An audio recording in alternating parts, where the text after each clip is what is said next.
Friends, welcome to Kongumandala Samayal. இன்றைக்கி நம்ம என்ன பார்க்க போகிறோன்னா, தீபாவளிக்கு நம்ம வீட்டில் செய்யக்கூடிய ஒரு சூப்பரான ஸ்வீட் தான் பார்க்க போகிறோம். பூந்தி லட்டு. இதை எப்படி நம்ம பர்ஃபெக்டாக சாஃப்டாக செய்ய போகிறோன்றதை பார்க்க போகிறோம்.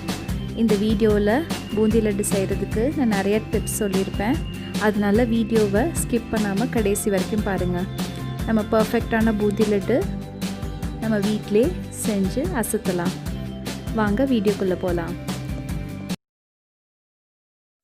பூந்தி லட்டுக்கு முக்கியமானது கடலை மாவு. இதுக்கு நான் ஒரு 2 கப் கடலை மாவு எடுத்திருக்கேன். நீங்கள் இது மாதிரி டம்ளரில் கூட அளந்துக்கலாம். எதில் அளக்குறீங்களோ அதில் பாதி அளவுக்கு தண்ணி ஊற்றிக்கோங்க. நான் 2 கப் கடலை மாவு எடுத்திருக்கேன். அதனால் அதை கரைக்கிறதுக்கு நான் 1 கப் தண்ணி ஊற்றி மிக்ஸ் பண்ணிக்கிறேன். இதுதான் அளவு. நீங்கள் எப்பயுமே இந்த அளவில் பண்ணிங்கன்னா உங்களுக்கு பூந்தி நல்லா உருண்டையாக முத்து முத்தாக வரும். ரொம்ப தண்ணி ஆகிட்டாலும் உங்களுக்கு அது நல்லா இருக்காது. இந்த அளவில் கலந்துக்கோங்க. 2 கப் கடலை மாவுக்கு 1 கப் தண்ணி ஊற்றி நல்லா கட்டி இல்லாமல் கரைச்சி எடுத்துக்கோங்க. கடலை மாவு நல்லா பிராண்டட் கடலை மாவாக எடுத்துக்கோங்க. அப்போ தான் உங்களுக்கு அந்த பூந்தி பர்ஃபெக்டாக வரும். அடுத்து முக்கியமானது சர்க்கரை. 2 கப் கடலை மாவுக்கு 2 கப் சர்க்கரை ஊற்றிக்கோங்க. இது பாகு வைக்கிறதுக்கு அதில் பாதி அளவு தண்ணி. 2 கப் சர்க்கரைக்கு 1 கப் தண்ணி ஊற்றி அதை நல்லா கரைச்சி பாகு எடுத்துக்கோங்க. அந்த சர்க்கரை பாகு கொஞ்சம் கொதித்ததுக்கப்புறம் நான் ஒரே ஒரு ஸ்பூன் பால் ஊற்றி அதில் மேலாக இருக்க அழுக்கெல்லாம் நான் எடுத்துக்க போகிறேன். அந்த பாலை ஊற்றி ஒரே ஒரு கொதி வரட்டும். கொதி வந்ததுக்கப்புறம் அழுக்கெல்லாம் தானாகவே செட்டில் ஆயிரும் மேலே. இதை நம்ம ஒரு கரண்டி வச்சு எடுத்துக்கலாம். அந்த அழுக்கெல்லாம் எடுத்ததுக்கப்புறம் பாருங்கள், நம்ம சர்க்கரை பாகு எவ்வளோ வெள்ளையாயிருச்சுன்னு. இது ஒரு 5 நிமிஷத்துக்கு கொதிக்கட்டும். ஒரு கம்பி பதம் வர்ற வரைக்கும் எடுத்துக்கோங்க. நீங்கள் ரொம்ப கம்பி பதத்தை நல்லா முருக விட்டுட்டிங்கன்னா உங்களுக்கு லட்டு ரொம்ப ஹார்டாயிரும். அதனால் ஒரே ஒரு கம்பி பதம் வர்ற மாதிரி பார்த்துக்கோங்க.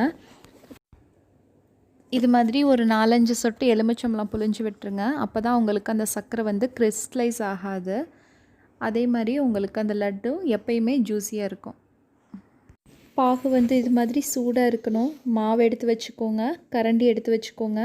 அப்புறம் பூந்தியெல்லாம் அரிச்சதுக்கப்புறம் அது எண்ணெயிலேருந்து எடுத்து இது மாதிரி ஒரு தட்டில் வச்சிட்டிங்கன்னா, ஆர்கனைஸ் பண்ணி வச்சிங்கன்னா உங்களுக்கு பூந்தி போடுறப்ப நல்லா ஈஸியாக போட்டு எடுத்துடலாம்.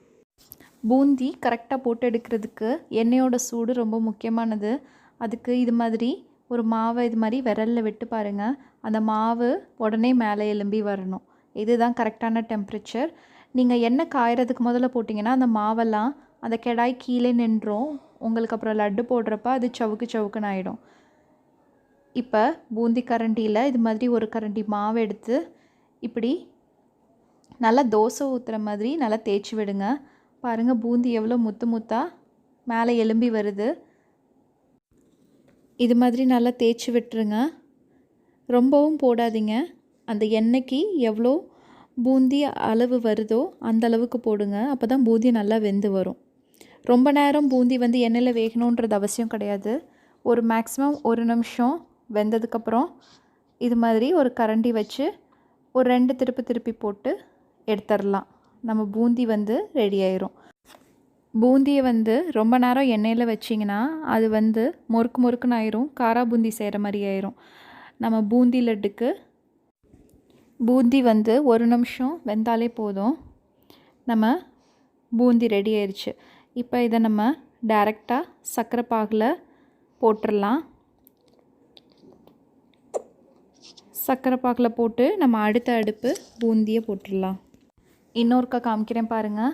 இது மாதிரி ஒரு கரண்டி மாவு எடுத்து இது மாதிரி தோசை ஊற்றுற மாதிரி இப்படி எண்ணெயில் பண்ணி விடுங்க. நீங்கள் தட்டி கூட பண்ணலாம். பட் இது மாதிரி பண்ணாலே நல்லாவே வரும். உங்களுக்கு அந்த டெம்பரேச்சர் மட்டும் கரெக்டாக இருக்கணும். எண்ணெயோட டெம்பரேச்சர் கரெக்டாக இருந்ததுன்னா நம்ம பூந்தி பர்ஃபெக்டாக வந்துடும். எடுத்த பூந்தியை இப்போ சர்க்கரை பாகில் போட்டுருங்க. இதே மாதிரி நம்ம எடுத்து வச்ச மாவுக்கெல்லாம் பூந்தி போட்டு எடுத்து வச்சுக்கோங்க. பாருங்கள், அந்த சர்க்கரை பாகுக்கு நம்ம பூந்தி செஞ்சு வச்சிட்டோம். இப்போ கொஞ்சம் சர்க்கரை பாகு ஜாஸ்தியாக இருக்க மாதிரி தான் தெரியும். இதை நல்லா ஒரு அமுக்கி விட்டுருங்க. மூடி போட்டு ஒரு மணி நேரத்துக்கு அப்படியே ஊற விட்டுருங்க. 1 மணி நேரம் ஊறினதுக்கப்புறம் பாருங்கள், அந்த சர்க்கரை பாகெல்லாம் அந்த பூந்தியில் நல்லா உறிஞ்சி சூப்பராக வந்திருக்கு. பாருங்கள் எவ்வளோ உதிரி உதிரியாக வந்திருக்குன்னு.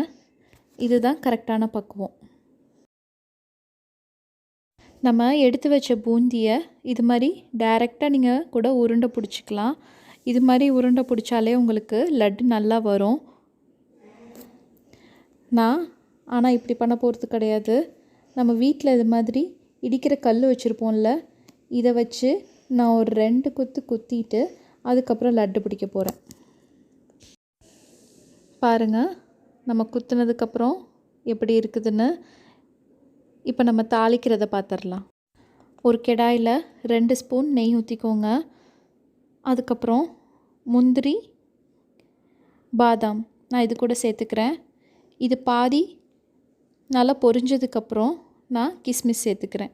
எப்பயுமே முந்திரி பாதாம் சேர்த்து பாதி பொரிஞ்சதுக்கப்புறம் கிஸ்மிஸ் சேர்த்துருங்க. கிஸ்மிஸ் நீங்கள் முதலே சேர்த்திங்கன்னா உங்களுக்கு அந்த கிஸ்மிஸ்லாம் கருப்பாயிடும். இது கூட ஏலக்காய் தூள் போட்டுக்கோங்க. நான் இதை வீடியோ எடுக்க மறந்துட்டேன். ஏலக்காவை பொடி பண்ணி போட்டுக்கோங்க. இந்த நெய்யில் வறுத்த முந்திரி திராட்சை எல்லாத்தையும் நம்ம பூந்தியில் ஆட் பண்ணிக்கலாம். கையில் கொஞ்சோண்டு நெய் தடவிட்டு இது மாதிரி கொஞ்சம் லட்டை எடுத்துகிட்டு நல்லா அமுக்கி பிடிங்க. நம்ம சூப்பரான லட்டு ரெடி ஆயிடுச்சு. இதே மாதிரி நம்ம 2 டம்ளர் மாவுக்கு பூந்தி போட்டு வச்சதையும் நான் லட்டு பிடிச்சி வச்சுக்கிறேன். எனக்கு டோட்டலாக இந்த 2 டம்ளர் மாவுக்கு ஒரு 20 அளவு லட்டு வந்தது. நீங்கள் எவ்வளோ பெருசாக சின்னதாக பிடிக்கிறீங்களோ அதுக்கு தகுந்தாப்பில் உங்களுக்கு வரும்.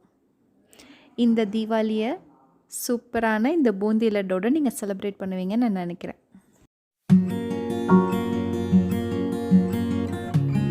நம்ம பூந்தி லட்டு எவ்வளோ சூப்பராக செஞ்சிட்டோம் பாருங்கள். இதோட டெக்ஸ்சர் ரொம்ப பர்ஃபெக்டாக இருந்தது. இதே மாதிரி நீங்கள் செஞ்சு பாருங்கள். லட்டு நல்லா ஜூஸியாகவே இருக்கும். லட்டோட டெக்ஸ்சர் எப்படி இருக்கணும்னா மேலேருந்து கீழே போடுறப்ப உடையவும் கூடாது.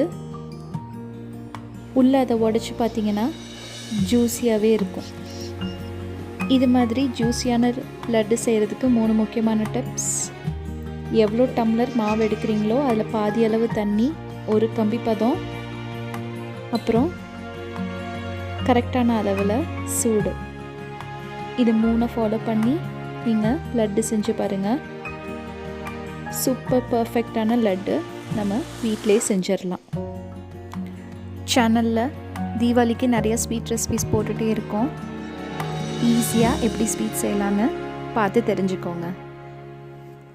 நான் சொன்ன டிப்ஸ்லாம் உங்களுக்கு யூஸ்ஃபுல்லாக இருந்தால் இந்த வீடியோவை லைக் பண்ணிக்கோங்க. நீங்கள் சேனலுக்கு ஃபஸ்ட் டைம் வர்றீங்கன்னா சப்ஸ்கிரைப் பண்ணிக்கோங்க. Thank you friends.